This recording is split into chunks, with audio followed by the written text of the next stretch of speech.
You know, Clarence Thomas, the Supreme Court Justice, he compared affirmative action to slavery. Of course, if it wasn't for affirmative action, he wouldn't have been able to attend Yale Law School, would he? But what has happened is that Clarence Thomas, along with, what? I'm making a video. What do you want? Want to go out on a date? See what I get?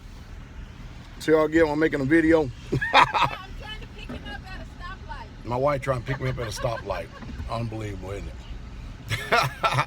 Anyway, back to Clarence Thomas real quick. If it wasn't for affirmative action, Clarence Thomas wouldn't even been able to go to Yale Law School. Man, this car's gonna run over and hit the other vehicles. But oh boy, I can't even keep my mind. Man, on time. Anyway, I think that Thurgood Marshall is literally rolling over in his grave. Or at least he could be rolling over in his grave. He could have been rolling over when he was alive. If he sees what type of man that Clarence Thomas has actually turned out to be. And,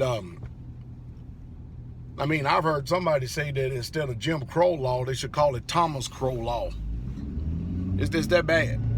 So what has happened? Well, Clarence Thomas tried to introduce something to the Supreme Court of trying to limit the freedom of press of the news media.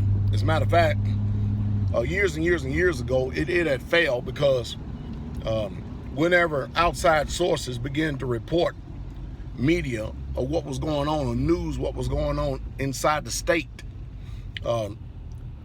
they wanted to try to sue the outside sources for reporting what's going on in states. And of course, Donald Trump was all for it. Of course, it got shot down. Even Brett Kavanaugh, the new Supreme Court guy, shot it down.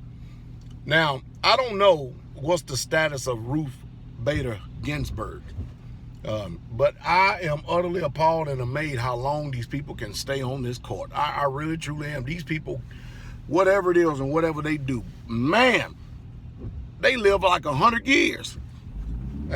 It must be a serious stress-free job to be sitting up there living that long. We need to find out what their secret is. But Clarence Thomas is another guy that has never, ever, ever, ever, ever been for what you will call, if you want to use the political side of it, black people. Never. And I tell you, it's bad. Just the other day, I was looking at, again, revisiting Django Unchained. You ever seen Django Unchained? And I saw what the movie was saying. And every single time that I go back and revisit movies like this, I learn something new, or I see something more that I didn't see before. And if you haven't saw that movie, I would recommend that you would go check it out. But I'll tell you what, let me just leave this as this, because this is probably one jacked up video with my wife hollering at me at the red light.